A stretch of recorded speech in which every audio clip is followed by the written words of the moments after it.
केंद्र सरकार ने पलटा सुप्रीम कोर्ट का फैसला। दिल्ली के अधिकारों की लड़ाई फिर हारे केजरीवाल। आधी रात को केंद्र सरकार लेकर आई अध्यादेश। अध्यादेश के बाद दिल्ली में फिर एलजी बने बॉस।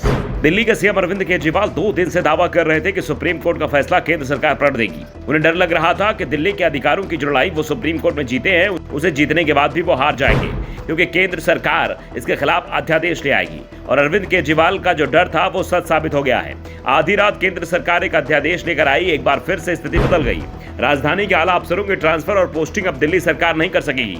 केंद्र ने अध्यादेश के जरिए अफसरों के ट्रांसफर पोस्टिंग के लिए सिविल सर्विस अथॉरिटी बनाने का फैसला किया है। राष्ट्रपति ने इसे मंजूरी भी दे दी है। ऐसे में सवाल फिर से तैरने लगा है कि दिल्ली का बॉस अब कौन होगा। सुप्रीम कोर्ट के फैसले के बाद दिल्ली के सीएम बॉस बन गए थे। वो चीफ तो बताया गया है, लेकिन उनके ऊपर एलजी होंगे। बदलाव आ गया क्योंकि केंद्र सरकार ने अध्यादेश में जो व्यवस्था दी है उसमें सीएम को चीफ तो बताया गया है, लेकिन उनके ऊपर एलजी होंगे।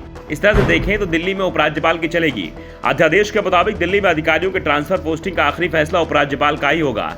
इसमें मुख्यमंत्री कोई अधिकार नहीं होगा। दरअसल सुप्रीम कोर्ट ने 11 मई को आदेश दिया था कि अफसरों के ट्रांसफर और पोस्टिंग की पावर दिल्ली सरकार के पास रहेगी। अब केंद्र ने अध्यादेश के जरिए कोर्ट का फैसला पलट दिया है। संसद में अब 6 महीने के अंदर इससे जुड़ा कानून भी बनाया जाएगा। अध्यादेश के मुताबिक दिल्ली में अफसरों के ट्रांसफर और पोस्टिंग के लिए national capital civil services authority बनाई गई है। इसमें 3 सदस्य से मुख्यमंत्री केजरीवाल, दिल्ली के मुख्य सचिव और प्रमुख सचिव गृह होंगे। ये कमेटी बहुत से फैसले करेगी। अब अकेले सीएम केजरीवाल कोई फैसला नहीं कर सकेंगे। अगर कमेटी के निर्णय में कोई विवाद होता है तो आखिरी फैसला उपराज्यपाल का माना जाएगा। राष्ट्रपति के दस्तखत के साथ ही अध्यादेश अब कानून के रूप में लागू हो चुका है, लेकिन इसे 6 महीने में संसद में पास भी कराना होगा।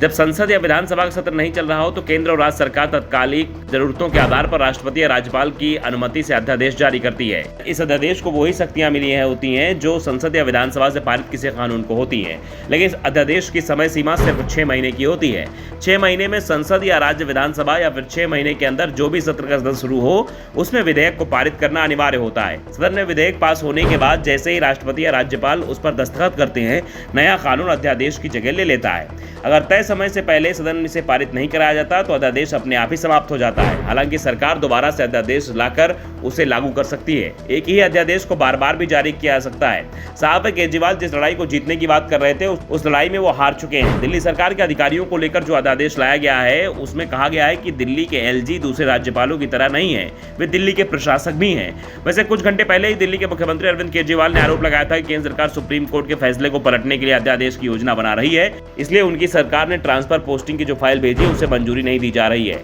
केंद्र के अध्यादेश को लेकर आप सांसद जय सिंह ने कहा, पीएम मोदी ने एक बार फिर साबित कर दिया कि वे तानाशाह हैं। वे लोकतंत्र, संविधान और सुप्रीम कोर्ट को नहीं मानते।